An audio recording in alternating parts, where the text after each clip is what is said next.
नमस्कार दोस्तों, welcome back to your own channel Wells. आज 11 अगस्त 2026 आज ट्यूसडे का दिन। कैसे हैं आप लोग? आई एम श्योर आप लोग अच्छे होंगे। निफ्टी 50 के बारे में बात करें। जैसा कि आप लोग देख पा रहे हैं, निफ्टी 50 आज के दिन एग्जैक्टली 24,450 के लेवल्स पर जाकर के रुक गया। और अल्टीमेटली जैसा कि हमने आपसे डिस्कस किया था कि निफ्टी 50 के लिए दो लेवल्स बहुत ही क्रूशियल है। वन इज 24,450 जहां पे आज के दिन मार्केट ने स्टॉप लिया, and second one is 24,150 which is this level. You remember? तो दोस्तों आज के दिन अगर आप देखें तो मार्केट ने 24,450 के लेवल्स को ब्रीच नहीं किया है और उसके ऊपर ही क्लोजिंग देने में सक्सेसफुल रहा है। अगर निफ्टी 50 24,450 के नीचे क्लोज होता तो मेरा आउटलुक मार्केट में आज हो सकता है नेगेटिव होता, बट अल्टीमेटली आज के दिन निफ्टी 50 ने 24,450 के लेवल्स को सर्वाइव करके फिर से अभी हम लोग कोई नेगेटिव आउटलुक रख नहीं सकते हैं। इनफैक्ट निफ्टी बैंक में हम लोगों ने 57,500 का कॉल ऑप्शन बाय किया था और बिल्कुल बॉटम पे मैं अभी आपके लिए चार्ट भी स्टडी करूंगा और उसमें हमारे जो टारगेट्स थे वो भी अचीव हुए। स्टॉक यह अलग बात है कि निफ्टी बैंक 240 पॉइंट्स के आसपास नेगेटिव क्लोज हुआ है। सिर्फ निफ्टी बैंक के नहीं, अगर आप देखें मिड कैप और स्मॉल कैप इंडेक्स को अगर आप छोड़ दें तो सभी इंडाइसेस में आपको गिरावट दिखाई पड़ रही है ना। तो ओवरऑल मार्केट में वीकनेस तो है ही।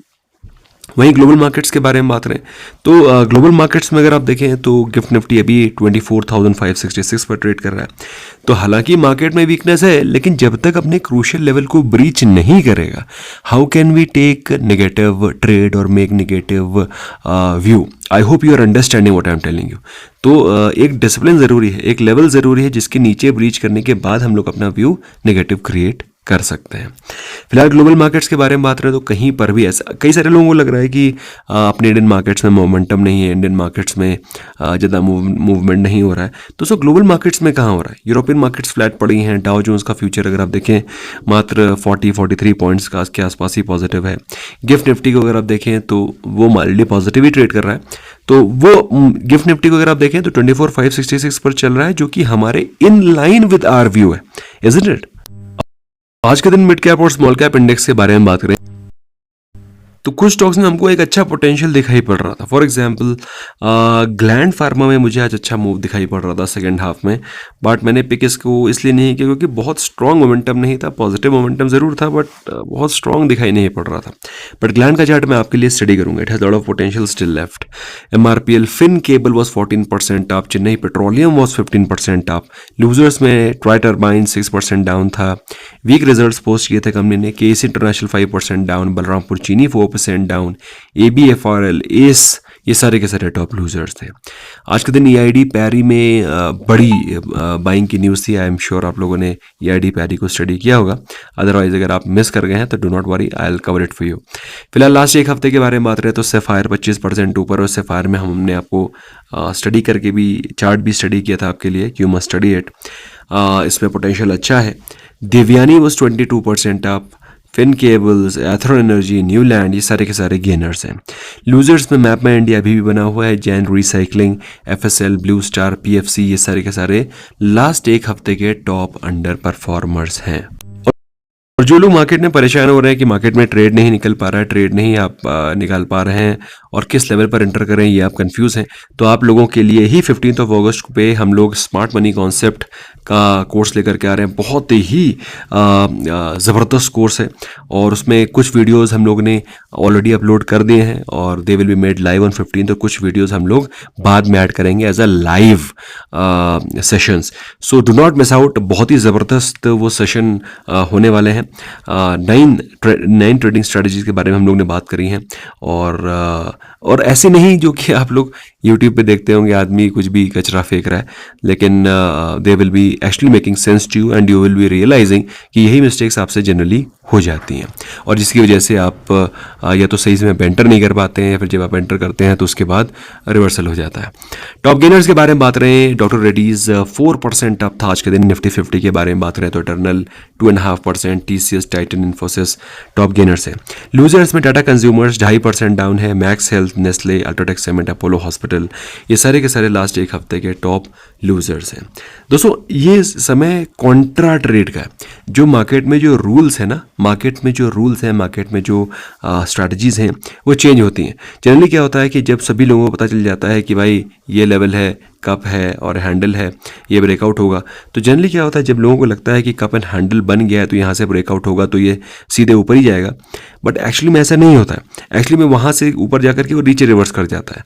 सो इसीलिए स्मार्ट मनी कॉन्सेप्ट को ये स्टडी करना बहुत ज़रूरी है कि स्मार्ट मनी कब एंटर करेगा, when will exactly smart money enter. When I am talking about smart money, I am talking about the big players, जो कि जब आप खरीदते हैं तो वो डंप कर देते हैं। So you have to find out the contra way of trading, contrarian way of trading. Anyway, तो उसको काफ़ी स्टडी करने के बाद हम लोगों ने काफ़ी करीब आई थिंक 1 या 1.5 साल के लॉन्ग गैप के बाद हम लोगों ने कोई नया कोर्स आप लोगों के लिए कंपाइल किया है। लास्ट एक हफ्ते में देखें तो हिंडाल्को 5.5% ऊपर है, श्रीराम फाइनेंस 3.5% ऊपर है, BEL, टाइटन, एटर्नल ये सारे के सारे आउट परफॉर्मर्स हैं। लूजर्स में पावर ग्रिड है 6.5% डाउन था, मैक्स हेल्थ 5.5% डाउन था, बजाज फाइनेंस, SBI लाइफ, जियो फाइनेंस ये सारे के सारे लास्ट एक हफ्ते के टॉप अंडर परफॉर्मर्स थे। अब मार्केट क्या एक्यूमुलेट कर रहा है दोस्तों? मार्केट एक्यूमुलेट कर रहा है अपोलो हॉस्पिटल, बट मैंने आपके लिए अपोलो हॉस्पिटल का चार्ट पहले ही पढ़ रखा है और मैंने आपको बताया था कि अपोलो हॉस्पिटल किस प्रकार से ट्रेड कर रहा है, इस प्रकार से। ये यहाँ पर है अपोलो हॉस्पिटल। अब यहाँ पर Apollo hospital strong resistance face करेगा अगर इसको ब्रेकआउट करना है तो, और अगर बाई चांस वो नहीं ब्रेकआउट कर पाया तो सीधे नीचे गिरेगा वो, और कहाँ पहुँचेगा? 7500 7600 के आसपास। ये चार्ट मुझे रटा हुआ है, मैं आप लोगों के साथ डिस्कस भी किया था। तो Apollo hospital is at a very very crucial juncture. अगर ब्रेकआउट कर देगा तो दोस्तों रुकेगा नहीं, भयंकर फटेगा। फिलहाल मार्केट इसको एक्यूमुलेट कर रही है। इसके अलावा मार्केट एक्यूमुलेट कर रही है मैक्स हेल्थ को, SBI Life, Axis, HDFC Bank, Sun Pharma. ये वो स्टॉक है जहां पर पिछले दिन के कंपैरिजन में हायर एक्यूमुलेशन दिखाई पड़ रहा है। अच्छा, अब निफ्टी 50 के बारे में तो हमने अपना आउटलुक बिल्कुल क्लियर कर दिया है। 24 चूँकि 24,450 ब्रीच नहीं हुआ है, हालांकि रिलेटिव स्ट्रेंथ वगैरह हमको वीकनेस दिखा रही है, लेकिन डिसिप्लिन बहुत ज़रूरी है। Discipline is very very important, because market में इंपॉर्टेंट लेवल्स को रिस्पेक्ट करना बहुत ज़रूरी है। अगर आप नहीं करेंगे तो फिर आप कैसे डिसिप्लिन से ट्रेड कर पाएंगे? एक कुछ तो बेंचमार्क होना चाहिए ना, ये जिसके नीचे व्यू नेगेटिव बनाना है। तो as of now the view remains positive. Now coming on to Sensex, weather is changing so fast, you know, मतलब दिन में गर्मी रहती है, फिर बारिश हो जाती है, फिर उसके बाद AC में घुस जाओ, कभी कभी थोड़ा सा ठंड लग जाती है। तो weather is changing very very dynamically and that is the reason why आप लोगों को अपनी हेल्थ का ख्याल रखना चाहिए। फिलहाल बात करें निफ्टी बैंक के बारे में, तो निफ्टी बैंक का आउटलुक थोड़ा सा नेगेटिव हो गया है। हालांकि ये अलग बात है कि ओहो, दिस इज सेंसेक्स चार्ट। तो सेंसेक्स में आउटलुक तो वैसे भी नेगेटिव था क्योंकि वो 200 एक्सपोनेंशियल मूविंग एवरेज के लेवल्स को ब्रीच ही नहीं कर पा रहा है। जहां पर निफ्टी 50 200 एक्सपोनेंशियल मूविंग एवरेज के ऊपर ट्रेड कर रहा है, वही सेंसेक्स इसको ब्रीच ही नहीं कर पा रहा है। तो it may so happen that we may see retracement in Sensex up to this level. बात समझ में आ रही है? तो यहाँ तक का रीट्रेसमेंट आपको एक्सपेक्ट करना चाहिए क्योंकि यही वो ट्रेंड लाइन है जहाँ पर पहले भी 3 बार पुल बैक आया है। So you can expect a fair retracement up to this level of 76,000, क्योंकि यहाँ पर तो स्ट्रेंथ है ही नहीं, है ना। यहाँ पर तो 200 डे ना सपोर्ट है ना कोई मेजर सपोर्ट है, शॉर्ट टर्म सपोर्ट्स हैं 20 डे और 50 डे के। तो आई डू नॉट थिंक बहुत ज़्यादा सर्वाइव कर पाएगा Sensex. Now coming on to Nifty bank. Nifty bank में हम लोगों ने आज के दिन पॉजिटिव ट्रेड लिया था और रिवर्सल ट्रेड लिया था। उसके पीछे का रीज़न क्या था, उसको हम लोग ने कैसे एनालाइज किया था, वो भी मैं आपके सामने एनालाइज करने की कोशिश करूंगा। I try to explain it to you. अगर आप निफ्टी बैंक के चार्ट को इंट्राडे देखेंगे, दैट इज़ 5 मिनट्स के कैंडल को मैं लगाता हूँ, आपको समझाने की कोशिश करूँगा। So this was the time when we picked Nifty bank trade. ये अलग बात है दोस्तों कि जितने स्ट्रॉन्ग मोमेंटम की उम्मीद मैं रख रहा था उतना स्ट्रॉन्ग मोमेंटम मुझे दिखाई नहीं पड़ा। It was somewhere close to 10:30 इस समय के आसपास मैंने स्टॉक को बाय किया था। अगर आप इसको थोड़ा सा गौर से देखेंगे तो फिर आपको समझ में आएगा कि मैंने इसको क्यों पिक किया था। अगर आप इसको गौर से देखेंगे तो फिर आपको यहाँ पर एक W पैटर्न दिखाई पड़ेगा और वो भी हायर लोज वाला, कहने से दिस ईयर। और उसके बाद मैंने यहाँ पर अपनी पोजीशन को इनिशिएट किया था। ये लग बात है कि मार्केट बहुत ज़्यादा रेंज बाउंड था, चौपी था। यही मूवमेंट अगर फटाफट अगले 15 मिनट 20 मिनट आधे घंटे 1 घंटे 1.5 घंटे में हो जाता तो एक अच्छा खासा पैसा बनता। लेकिन अगर आप देखें तो वहीं पर कंसोलिडेशन उसके धीरे धीरे करके it completed the journey of 57,250 to 57,450। अब कई सारे लोग ये भी कह रहे थे कि सर ये प्रीमियम बढ़ क्यों नहीं रहा है। भाई प्रीमियम को बढ़ाना अपने हाथ में नहीं है, अपने हाथ में क्या है, डायरेक्शन को फाइंड आउट करना। क्या मार्केट का डायरेक्शन सही चल रहा है, क्या हमारा ट्रेड सही है, क्या हमारी एनालिसिस ठीक है। तो वो अगर ठीक है तो फिर momentum is not in our hand, है ना। तो अगर आप देखें तो 250 पॉइंट्स हम लोगों ने कैप्चर करे, 200 पॉइंट्स कैप्चर करे हम लोगों ने निफ्टी बैंक में, और दैट इज़ वेरी ट्रू कि इसमें बहुत स्ट्रांग मोमेंटम नहीं था. So as far as outlook for the next day is concerned, my outlook for Nifty Bank is still positive. I am still very very positive on Nifty Bank. But जैसा कि मैंने कल भी ये बोला था कि अभी आपको निफ्टी बैंक उस प्राइस पे मिल रहा है जिस प्राइस पे वो 2 महीने पहले चल रहा था. तो कंसोलिडेशन रहेगा, इंट्राडे आपको मौके ढूंढने पड़ेंगे और इंटरेस्टिंग मौके विद लॉजिक आपको एंटर करना पड़ेगा और टाइम से प्रॉफिट को लॉक करना पड़ेगा.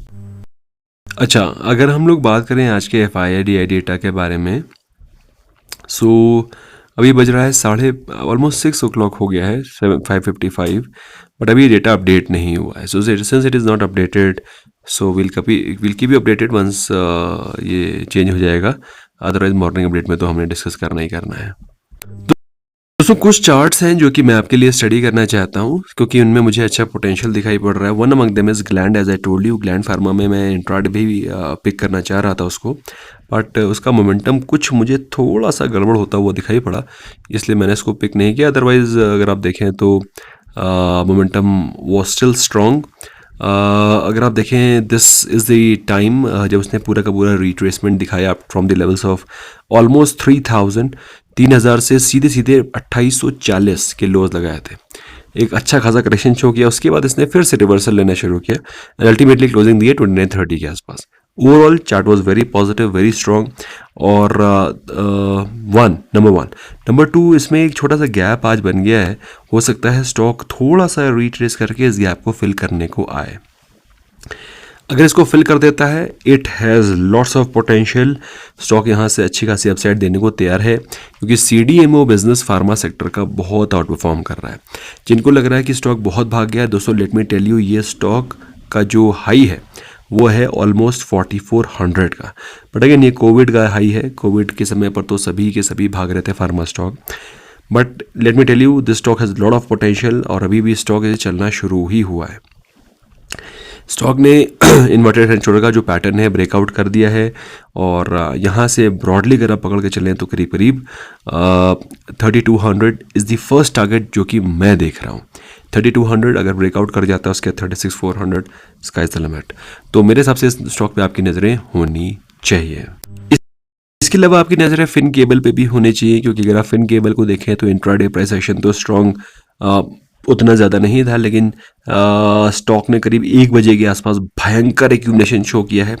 भयंकर हैवी वॉल्यूम में बाइंग हुई है और इस तरह की जब कभी भी हैवी वॉल्यूम में बाइंग होती है इसको हमेशा सीरियसली लेना चाहिए.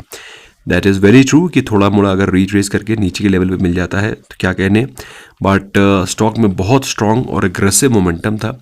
स्टॉक अपने जो पिछले करीब 3-4 महीने के जो रेजिस्टेंसेस हैं 1100 से 1200 के बीच के आसपास, वो सारे के सारे रेजिस्टेंसेस को स्टॉक ने आज के दिन तोड़ दिया है. नाउ अगर आप देखें इसमें पोटेंशियल कितना है, तो जो नेक्स्ट रेजिस्टेंस है, चूंकि इसने अपने पिछले 3-4 महीने को रेजिस्टेंस तोड़ दिए हैं, तो जो नेक्स्ट रेजिस्टेंस का जोन आएगा वो आएगा करीब करीब 1300-1320 के आसपास.